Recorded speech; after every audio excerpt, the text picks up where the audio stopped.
Bang Yusril terhadap KSP Muldoko ini demi rupiah, bukan demi demokrasi.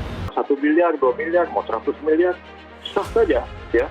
Ini yang bikin kader Partai Demokrat marah. Kalau demi uang ya uang gitu, jangan bawa-bawa demokrasi. Kalau advokat tidak dibayar oleh negara, oleh orang rakyat, dia dibayar oleh kliennya. Kalau saya bilang iya, orang nggak percaya. Saya bilang tidak, orang nggak percaya juga. Jadi buat apa mau ditanggapi? Jadi berarti kita ketahui bahwa masalah bayar-membayar itu kan adalah masalah hubungan antara advokat dengan kliennya. Advokat itu penegak hukum sama seperti polisi, jaksa, hakim. Hanya bedanya polisi, jaksa, hakim itu dibayar oleh negara pakai uang rakyat. Kalau advokat tidak dibayar oleh negara, oleh orang rakyat, dia dibayar oleh kliennya. Yusril akui saja pembelaan Bang Yusril terhadap KSP Muldoko ini demi rupiah, bukan demi demokrasi. Karena itu pasti akan lebih masuk akal. 1 miliar, 2 miliar, mau 100 miliar, sah saja, ya. Asal bayar pajak, sah.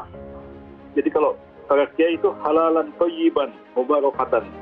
Halal, thayyib, mubarakah. Nah ini kemudian yang menjadi persoalan. Namanya juga ditunjuk sebagai pengacara, ya pasti ada rupiahnya. Mengapa sekarang Pak Yusril berkoar-koar seakan-akan demi demokrasi gitu? Ya, ini yang bikin kader Partai Demokrat marah. Kalau demi uang ya uang gitu, jangan bawa-bawa demokrasi. Nah, persoalannya begini, ya. Satu peraturan itu dibentuk dengan dua sebab.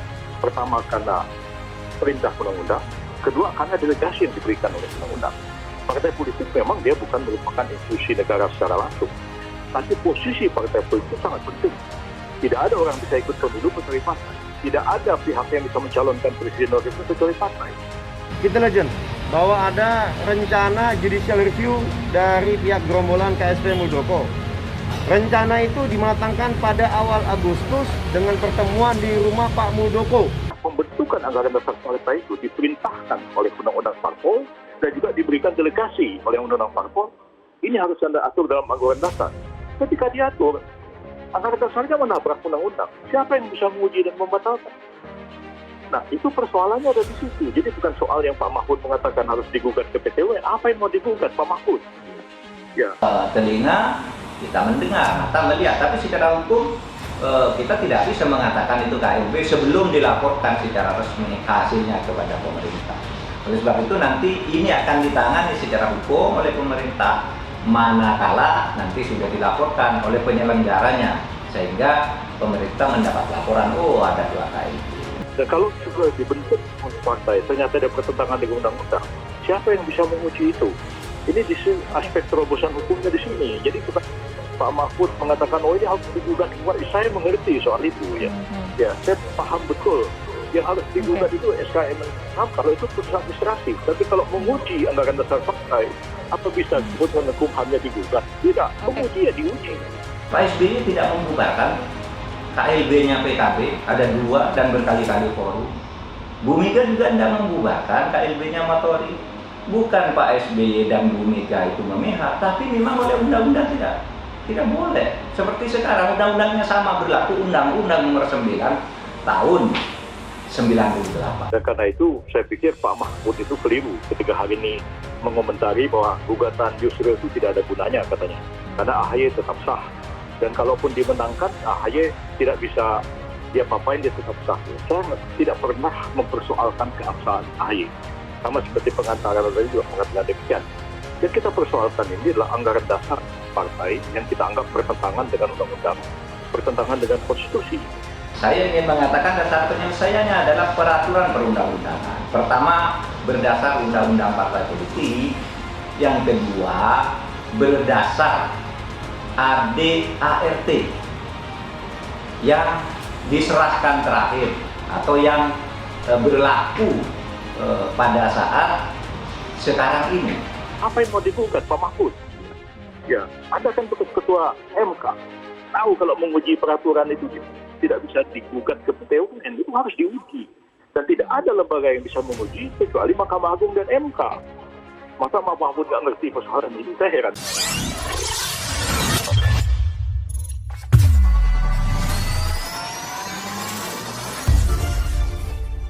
Yusril sebenarnya pindah haluan membela kubu Muldoko untuk menggugat ADART Demokrat 2020 ke Mahkamah Agung.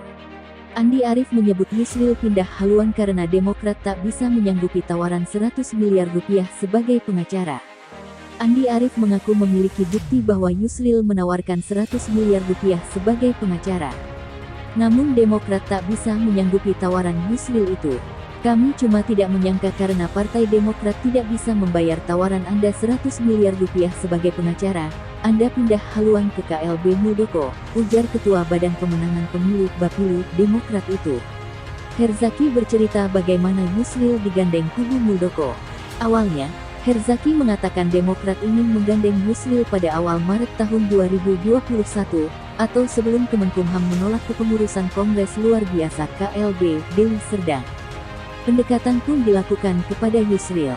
Tapi, kerjasama itu urung dilakukan karena menurut pengurus DPP yang ditunjuk menemui tim Yusril, harganya tidak masuk akal, mengingat posisi DPP Partai Demokrat kepemimpinan AHY berada di pihak yang benar, kata Herzaki. Seminggu kemudian, Kemenkumham menolak kepengurusan hasil kepengurusan Demokrat hasil KLB Deli, kata Herzaki. Demokrat mendapat informasi ada rencana judicial review yang akan dilakukan kubu Muldoko. Herzaki mengatakan rencana judicial review itu dimatangkan awal Agustus melalui pertemuan di rumah Muldoko di sekitar Menteng, Jakarta Pusat. Dari informasi yang didapat, politikus Demokrat ini mengatakan rumah Muldoko di kawasan Menteng itu adalah rumah milik negara, tepatnya milik TNI Angkatan Darat.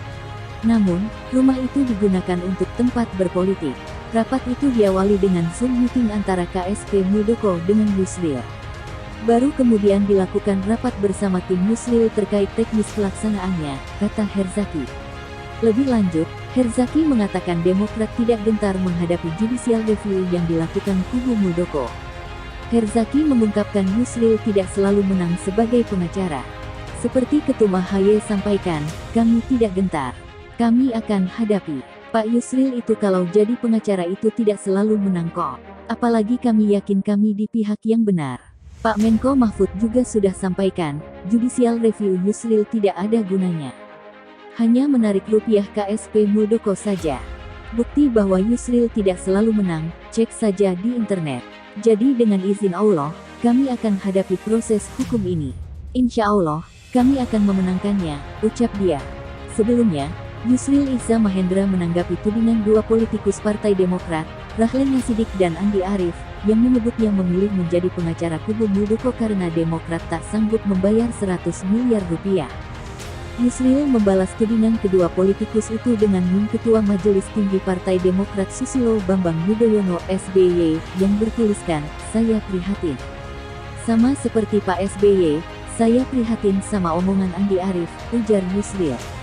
Namun, saat ditanya betul tidaknya Yusril pindah haluan ke kubu Muldoko karena Demokrat tak sanggup membayar 100 miliar rupiah, dia enggan menjawabnya.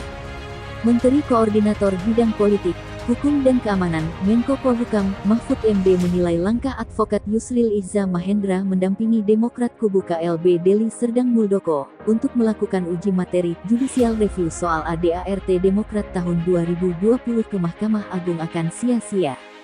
Meskipun nantinya menang, Mahfud menilai hasil tersebut tidak bakal bisa menggulingkan Demokrat di bawah pimpinan Agus Harimurti Yudhoyono AHY. Mahfud mengatakan apabila uji materi yang dilakukan Yusril itu menang menurut hukum, maka akan berlaku ke depannya, bukan untuk pengurus yang saat ini masih aktif. Seandainya ada pengaruh, itu juga hanya sekedar perubahan dalam ADART saja.